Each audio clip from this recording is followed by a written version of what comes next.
parking lot having a joyride. Literally. And right now, she's giving these officers a heck of a time. It's somewhat ironic when you consider that this chase began because she was, quote, weaving back and forth and driving erratically. Here's the tape from earlier. Here it is on what? It's the right, Clint, right? The right is the tape. The left is live pictures. Now watch what she did. Look, she went off the highway. This is screen right tape from earlier during the commercial break.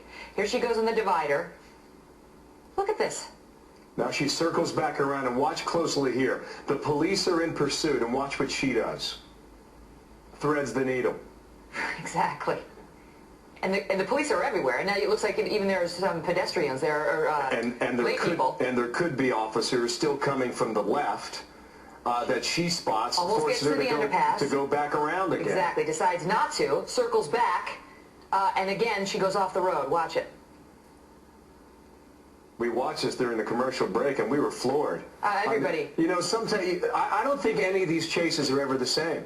No two are ever the same. Something is clearly wrong with this woman. I mean, to say it's erratic is the understatement of the year. Look at this. Look at the donuts. And there's your prime opportunity to bump that rear quarter panel and knock this car out of commission. It did not happen here. It will happen a little bit when you see the back bumper go off. And just to update our viewers on what's happening here, now we are told by the authorities that this began as a domestic violence situation. That's according to the California Highway Patrol. Started it as a domestic violence call. Long Beach, California police officers got into an altercation with the suspect after that domestic violence call.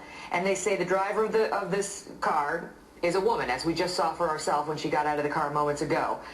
They have handed, we believe, this incident over to the Inland Empire of the CHP. That's part of the California Highway Patrol, and they're the ones now leading it. Look, see on screen right, that's the moment we saw moments ago where she just stopped the car for, I guess, the third time. The first time we saw her actually just get out of the car, though. That's the first we've laid eyes on her.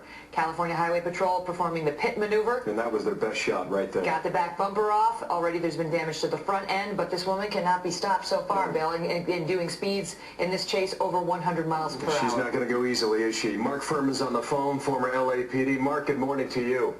Good morning. Have you been able to watch this? A little bit, but they're pretty much all the same, aren't they? Yeah. Can't get a vehicle to stop, and unfortunately, this is where most people die, police officers and citizens alike. Is that so? Yeah. Well, most police officers in Los Angeles, most funerals I went to were for car chases where there was a police officer involved in an accident, whether with the suspect or another vehicle, versus getting shot on duty. What's the mentality of a person who's making a run like this, Mark? What have you found in your own experience? Well, it's kind of interesting when it's all over and you actually talk to somebody. It usually comes down to they think that you know more than you do. In other words, somebody robs a liquor store, you want to stop them for a traffic violation. They think you know what they just did, and if it's not that, it's just somebody being scared and not knowing what to do, actually thinking that they're going to get away. But in this day and age with helicopters and the electronic equipment that we have and the techniques, it's pretty difficult to get away, but mentality is that they think they can, so they go for it. Yeah, and she's going for it in a big way, too, well over 100 miles an hour at certain points. Mark, we were talking about, before you joined us about 10 minutes ago, about oftentimes in cases like these, they're going to a part of the state or the city that they're most familiar with. Do you find that? You look for a road or a neighborhood that you know you can navigate, and perhaps you're en route to someone's home. Well, you're right, and once they get the license plate and they run the vehicle and they know it's not stolen, then they know they're probably chasing somebody that has access to that vehicle, and they can put it in the location where it's registered to, and they might actually be able to head the vehicle off, put down a spike strip or something like that. But you're right. They want to get to a neighborhood they know so they can ditch the vehicle. And if it's stolen, sometimes, rarely, but sometimes they're actually successful at actually getting to an area where they can get on foot. They can actually find refuge even in their own home. And it takes a while to catch them then. Then it's down to fingerprints, forensics, and detective work. Yeah, we know at least 3 vehicles, police vehicles, are right behind this Toyota Scion. We are certain that there are many more in the area, and you well described that too, if they're going to lay down some sort of strip and try and blow out the tires. For the police officers involved, tell us about their priority and how they train to stay safe, if indeed you've been to so many funerals where police officers die as a result of high-speed chases. You know, what's interesting, it is probably the most intense and stressful situation because it's not like a shooting or a fight, which lasts seconds. This lasts for minutes, sometimes into half hour, even longer. The stress is incredible because you have police officers in a car, two police officers. One's trying to look for everything that's an obstacle and actually transmit the pursuit and let people know what's going on and freeze lights or whatever they have the capabilities of doing. And then you have to keep up with the suspect and then actually try to get a tactical advantage of the suspect. And then, of course, you have to wonder, who in the hell is in the car? What do they have? What did they do? What weapons do they have? You have to try to identify how many people that are in the car and try to figure out in your mind while you're driving at 100 plus miles an hour just exactly what you're going to do once that vehicle stops. Wow.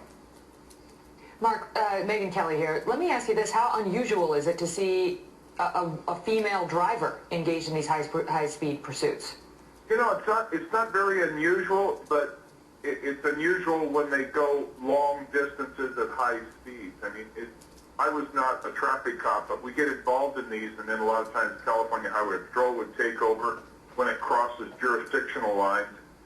But women are obviously, they get more scared, and you don't know if you've got somebody under the influence of drugs or alcohol or both. You don't know if she's done something, and she's simply just running away. I think, you know, I don't want to diminish women in this, but they act more like teenagers than they do the men in these pursuits. And is that something that's potentially dangerous for the police officers? I mean, if you have somebody who you believe is, number one, fearful, number two, you know they were involved in a domestic violence incident, it sounds, according to the reports we're hearing so far, like she was on the offensive in that incident, since she's the one now fleeing police. But that's got to run through your mind. Is the police officer responsible for putting this woman under arrest? Oh, absolutely. And you know, the intelligence you're able to gather at the scene of the domestic violence with the other partner, did she have a weapon? Did she take a weapon with her? What was her state of mind? And, you know, it could be to the point where she wants to try to do harm to herself. We don't know the mental state of this woman. Hopefully they found that out. But if you're trying to do suicide by car or cop, this is really dangerous because innocent citizens are going to be harmed in the process. Can they shut down these highways? I mean, it's pretty early in the morning out there in California, not quite 7 a.m. The highway looks pretty empty. Is it possible for them to shut it down? There's not a better day on the planet than an early Saturday morning in Southern California on the freeway. They can shut it down. They can shut it down the busiest day of the week. They can shut it down. They can also shut down lights. In other words, you're pursuing somebody. Yeah, you can just radio that I want this light frozen, all red, which freezes traffic and that creates a natural obstacle. But the natural obstacle are human beings and vehicles. So this is